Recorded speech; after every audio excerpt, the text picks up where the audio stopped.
Andrew Urquhart with you on the program today. In my spare time, when I'm not doing this, spend quite a bit of time following the movements that are happening in the Russo-Ukrainian war, the, military operation that has been happening for more than 2 years now, the Russian invasion of Ukraine. However, with everything that's happened, even the Wagner troops charging towards Moscow, I didn't expect this one. A Ukrainian invasion of Russia, and in particular one which has proved pretty successful so far. Joining me on the program now is a Professor of International Relations at the University of Otago in Dunedin, Professor Robert Patman. Kia ora, good morning. You're right, Andrew. This is perhaps not unusual from a war point of view, that one side pushes, the other side pushes back, but, unexpected from my point of view, at least. What about you, Robert? Was this a surprise to you? I think it's a surprise to many observers of the war. And some observers have drawn parallels with the surprise Tet Offensive in 1968, beginning of 1968, when the Viet Cong, the opposition that the Americans were fighting in Vietnam, sprung a surprise on the Americans by going on the offensive. Yeah. There's also, you could draw parallels, and some commentators have, with the comparable strategic shock felt in Israel when they were on the receiving end of the Hamas incursion on the 7th of October. So I think it's of that scale. And what Ukraine has done is launch a counter-invasion, despite the fact that their own country is invaded. And the thing that I think also added to the surprise, Andrew, is the fact that the Ukrainians kept this operation tightly under wraps so that even their allies didn't know. Significant troop movements rapidly into the Russian province of Kursk. And for the most part, it would seem, not significant damage or loss of life, certainly not to the civilian population. A lot of prisoners of war are taken, but just taking village and city after city, relatively peaceful occupation or invasion in some ways. Yes, I think this was very carefully planned, and Russian intelligence did actually warn the commander-in-chief of the Russian army, Valery Gerasimov, that there were unusual movements in the border adjacent to Kursk on the Ukrainian side. Yeah. But and the message was passed on to Gerasimov, but he decided not to pass on the message to the boss, which may explain, amongst other things, Mr. Putin's very tense demeanor when he was dealing with Gerasimov on the TV. Yeah, I mean, usually make mistakes like that can be career-ending in Russia. So we'll see what he maybe even be worse than that, actually. Let's hope he's got windows closed for a while. Exactly. But the point is that Russian intelligence were aware of it. But otherwise, the Ukrainians have carefully planned. They put some of their best battle-hardened troops in this operation, which is a strategic risk because, theoretically, Russia could rally in the near future. Everybody's expecting to. It's a much bigger state with much greater resources. And then, our opinion, our assessment may change if the Russians rally, crush the incursion, and at the expense of a number of Ukrainian top troops as well as equipment. So, the verdict is still, as you say, it's a wait-and-see situation. What do you think is the overall objective of Ukraine in this? Almost certainly not to add Kursk to Ukraine, but they've made that quite clear. Is this a military exercise or a diplomatic one, or so that they've got some extra leverage when it comes to negotiating a peace deal? I think the evidence seems to suggest that there's two core objectives. I think one is more important than the other, but they're both important. The first one is strategic. This is a way of stretching the Russian troops, the troops that the Russians have had the luxury of being able to concentrate all their troops on that 1,000-wide front in eastern Ukraine. Suddenly, they're having to pull troops from other positions to cover or to address the Kursk incursion. So that's a bit of a headache logistically for Russia.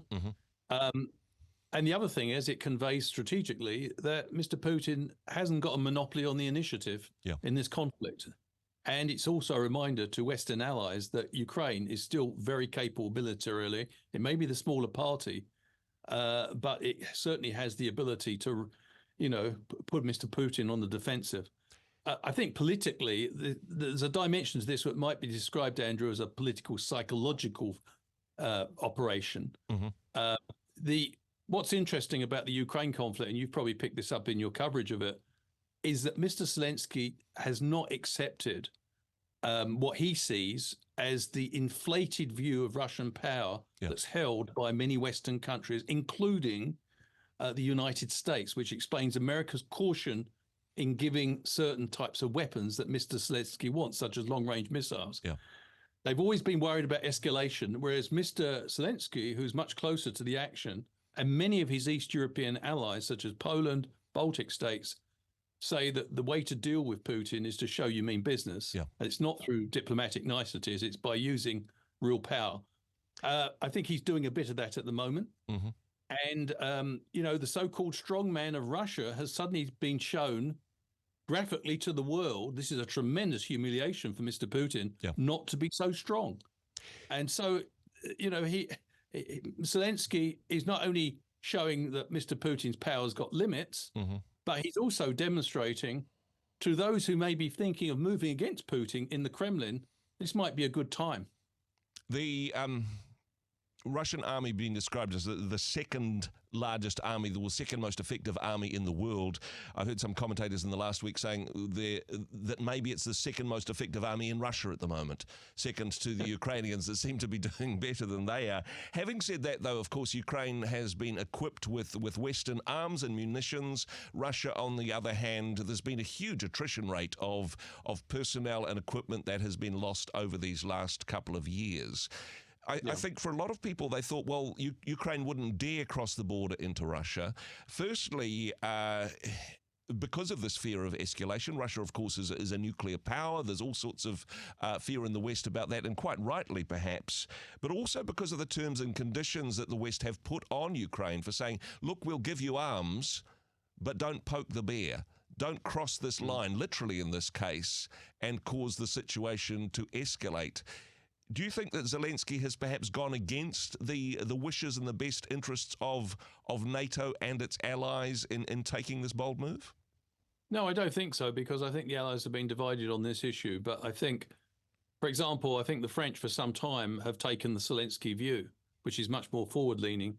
The Germans have tended to veer towards the Biden. Let's not minimize the support that Germany and America have given, the two biggest providers of heavy weaponry for Ukraine in this incursion into Russia is using a lot of that equipment, German tanks and American munitions. So I'm not trying to wait, but I think they wanted Ukraine to defend its territorial integrity in a way that doesn't provoke an escalation with Russia dragging in other countries. I think, Zelensky's argued, actually, that is emboldening Mr. Putin. He's launching long-range missiles from the safety of the territory of Russia and hitting Ukraine, and we're not allowed to target those bases in Russia because you won't give us the missiles that can reach them. So, in a sense, I think he's now tested the boundaries of this, and I think he's winning the argument because the Germans, following this surprising development, have already indicated they're going to revise their thinking about providing more weaponry and long-range missiles. The Biden administration has just confirmed in the last 12 hours they're going to make available to Ukraine. So I think Zelensky has once again called Mr. Putin's bluff, at least in the eyes of some of his key allies. So if anything, because he's looking like he's very competent, not he, but the Ukrainians look like they're very competent militarily. That, if anything, has upended the narrative that Russia will grind Ukraine down into some sort of inevitable defeat or negotiated settlement on Mr. Putin's terms. I think that narrative has been upended, and I think he's now going to get more support from the West, not less. if anything, that has looked to be what the narrative was heading towards, with summer and Russia being marginally successful on most of what is an enormous front line between Russia and Ukraine at the moment, which just got a bit longer. I mean, they share a particularly long border. Can we look briefly at Russia's response to this? Because this has perhaps even been more surprising to many, Robert, the lack of response. Russia has committed a huge amount of troops and resources to the Ukrainian front line, but seems reluctant or unable to redeploy those to defend its own territory. Is this strategic or incompetence? No, I think it's a function of a heavy concentration of power in the Kremlin. Mr. Putin has to approve virtually every decision of any consequence, which means that in other countries, such that decision-making will be delegated, which means that slows down the decision-making process. Let's just walk our viewers through the first few days of the Kursk incursion. Mr. Gerasimov, the commander of the army, claimed in front of TV cameras to Mr. Putin they had stopped the Kursk offensive after one day. Yeah. Mr. Putin didn't look particularly convinced by that. But it took another 4 days until August the 11th, that is 5 days into the crisis, before he appointed someone, head of the FSB, Mr.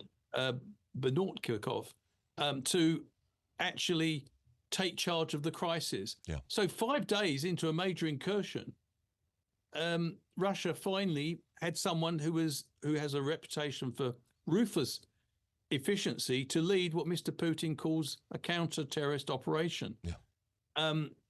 The pace seems to be picking up a bit now, but it may be a case of too little too late, because military people, someone who I know well in the military in this country said the first 72 hours of an operation like this is crucial. Yeah. If the Russians were going to get on top of this, they had to do it early, before Ukrainians got themselves bedded in, and also had to halt the momentum. Yeah. Because momentum in war is quite important. And it looks like the momentum was with Ukraine at the moment. But yes, slow decision-making. And coming back to Zelensky's assessment of this incursion, I think he correctly gambled on the fact that the Russians would be incapable of responding quickly to such an incursion, and I think that gamble has paid off so far. And even when Russia does respond, I suppose that may prove to be good news for Ukraine, taking a little bit of a pressure off the other aspects of the front line as they head into the winter months, perhaps. Yeah, but it's true. But I think this is really creating a major crisis. Not quite a major crisis yet for Putin, a looming crisis. Yeah. His key constituency, if it is the FSB, he's an intelligence person. That's where he comes from. Mm-hmm. A third of his government employees are FSB people. Who was it who surrendered very quickly, holding white flags as the Ukrainians crossed the border? Yeah. FSB serving officers. Yeah. And they have already made demands for those officers to be returned in some sort of prisoner exchange. Mm-hmm. So that is a major challenge to Putin. And interestingly, I'm picking up commentators like Sergei Markov, who is a Kremlin-connected security analyst, was bold enough to say within 24 hours of the incursion that this was a major failure for Russian intelligence headed by Mr. Putin. Wow. Now, that's quite a dangerous thing to say in an authoritarian state. Again, close the windows, don't drink the tea. Yeah, exactly. And that indicates that why would he say that? Because he's pretty confident that people in the Kremlin, some of them, share that view. Exactly. So I think Mr. Putin's got this situation could quickly outstrip the Prigozhin attempt at a coup last year as a challenge to Putin. And I think that's part of the play or part of the script from Mr. Zelensky's point of view to stir up things in the Kremlin. Yeah, hey, fascinating stuff, and certainly going to be keeping an eye on developments in this area. Robert, thank you so much for your wisdom and your analysis of this. Thanks so much for joining us today. Thanks, Andrew. Hey, thanks very much for joining us in the Rhema studio. Thanks very much for watching the interview. It's kind of nice to have an audience, actually. And if you did like what you watched, then do give us a like, do give us the thumbs up. And if you'd like to see more interviews like that one, or perhaps even better, subscribe and those interviews will come straight to you. Don't forget to turn on your notifications, and we'll see you in the next one. Cheers.